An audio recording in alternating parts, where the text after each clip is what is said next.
ದೇವರಾಜೇಗೌಡ ದಾಖಲೆ ವಶಕ್ಕೆ ಪಡೆಯಲು ಹುನ್ನಾರ ನಡೀತಾ ಇದೆಯಾ? ಮಾಜಿ ಸಿಎಂ ಎಚ್.ಡಿ. ಕುಮಾರಸ್ವಾಮಿ ಮಾಡಿದಂತಹ ಆರೋಪ ನಿಜ ಆಗ್ತಿದೆಯಾ? ಎಚ್ಡಿಕೆ ಆರೋಪದ ಬೆನ್ನಲ್ಲೇ ದೇವರಾಜೇಗೌಡ ಮನೆ ಮೇಲೆ 2 ಗಂಟೆಯ ಹಿಂದಷ್ಟೇ ಎಸ್ಐಟಿ ಅಧಿಕಾರಿಗಳು ರೇಡ್ ಮಾಡಿದ್ದಾರೆ. ಪ್ರಕರಣದಲ್ಲಿ ಡಿಕೆಶಿ ಕೈವಾಡ ಇದೆ ಅಂತ ದೇವರಾಜೇಗೌಡ ಅವರು ಹೇಳಿದರು. ಇದಕ್ಕೆ ದಾಖಲೆ ಇದೆ ಅಂತ ಹೇಳಿದ್ದ ಬಿಜೆಪಿ ಮುಖಂಡ. ಅದಕ್ಕಾಗಿಯೇ ದೇವರಾಜೇಗೌಡ ಅವರನ್ನ ಬಂಧಿಸಲಾಗಿದೆ ಅಂತ ಕುಮಾರಸ್ವಾಮಿ ಅವರು ಹೇಳಿಕೆಯನ್ನ ಕೊಟ್ಟಿದ್ರು. ಆ ದಾಖಲೆಯನ್ನ ವಶಕ್ಕೆ ಪಡೆಯಲು ಸರ್ಕಾರ ಕಸರತ್ತು ನಡೆಸ್ತಾ ಇದೆ ಅಂತ ಕುಮಾರಸ್ವಾಮಿ ಅವರು ಆರೋಪ ಮಾಡಿದ್ರು. ಅವರು ಮಾಡಿದಂತಹ ಆರೋಪ ಎಸ್ಐಟಿ ಮಾಡಿದಂತಹ ರೇಡ್ನ ಹಿನ್ನೆಲೆಯಲ್ಲಿ ನಿಜವಾಗ್ತಾ ಇದೆಯಾ? ಈ ಪ್ರಶ್ನೆ ಈಗ ಉದ್ಭವ ಆಗಿದೆ.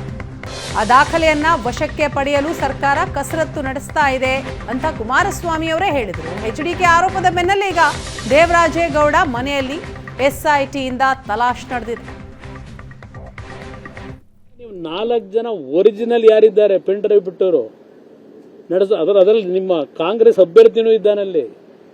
ಯಾವ ಹೋಟೆಲ್ ಕೂತಿದ್ರು, ಯಾವ ಹೋಟೆಲ್ ಕೂತ್ಕೊಂಡು ಯಾವ್ಯಾವ ಸೀಕ್ವೆನ್ಸ್ನ ರೆಡಿ ಮಾಡ್ಕೊಂಡು ಬಿಡಬೇಕು ಅಂತ ತೀರ್ಮಾನ ಮಾಡಿದ್ರು.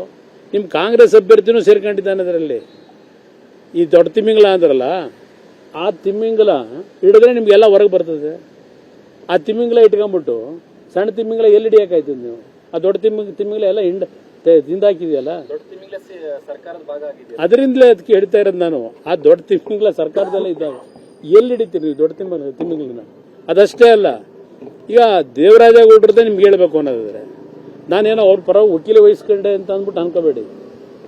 ಈ ಕೇಸ್ಗಳಿಗೆ ಹಾಕೊಂಡವ್ರಲ್ಲ, ಎಷ್ಟು ತಿಂಗಳು ಎಷ್ಟು ವರ್ಷದಿಂದ ಇರತಕ್ಕಂಥ 6 ಕೇಸ್ ಇದು. ಆ ಹೆಣ್ಣು ಮಗಳಿಗೆ ಅದೆಂಥದ್ದು ಅತ್ಯಾಚಾರ ಅಂತ ಈಗ ಒಂದು ಹೊಸದಾಗಿ 3 ದಿವಸದಿಂದ ಕೊಟ್ರಲ್ಲ, ಅದನ್ನೊಂದು ಖಾಸಗಿ ಚಾನಲ್ ಕೂತ್ಕೊಂಡು ಏನು ದೊಡ್ಡದಾಗಿ ಚರ್ಚೆ ಮಾಡೋದಲ್ಲ. ಪಾಪ ಎಲ್ಲರೂ ಸಂತ್ರಸ್ತರಿಗೆ ನ್ಯಾಯ ಕೊಡಿಸ್ತಕ್ಕಂಥವ್ರು. ಇಲ್ಲಿ ಆ ಒಂದು ಪ್ರಕರಣದಲ್ಲಿ ಕಳೆದ ತಿಂಗಳು 1 ತಿಂಗಳ ಹಿಂದೆ ಏನೇನು ಡೆವಲಪ್ಮೆಂಟ್ ಆಯಿತು, 1 ತಿಂಗಳಿಂದ ಯಾಕೆ ಸರ್ಕಾರ ಅದರ ಬಗ್ಗೆ ಆ್ಯಕ್ಷನ್ ತಗೊಳ್ಳಿಲ್ಲ? ಈಗ ಏಕಾಏಕಿ ಈಗ ನಿಮ್ಮ ದೊಡ್ಡ ತಿಮ್ಮಿಂಗ್ಲ ಅಂದ್ರಲ್ಲ, ಅವ್ರ ಹೆಸರನ್ನ ಯಾವುದೋ ಆಡಿಯೋ ಮಾಡ್ಕೊಂಡಿದ್ರಲ್ಲ ಮಾತಾಡಿದ್ದು, ಅದನ್ನು ಬಿಟ್ಟರು ಅಂತೇಳಿ ಪಾಪ ಮತ್ತೆ ಅವನ ಮೇಲೆ ಕೇಸ್ ಹಾಕಿ ಕೂರಿಸಿದಿರಿ. ಈಗ ನೀವು ನಿಜಕ್ಕೂ ಸರ್ಕಾರದಲ್ಲಿ ನ್ಯಾಯ ಕೊಡ್ತೀರಾ ಜನಕ್ಕೆ? ಕೊಡೋಕ್ಕೆ ಸಾಧ್ಯವ? ಅದರಿಂದ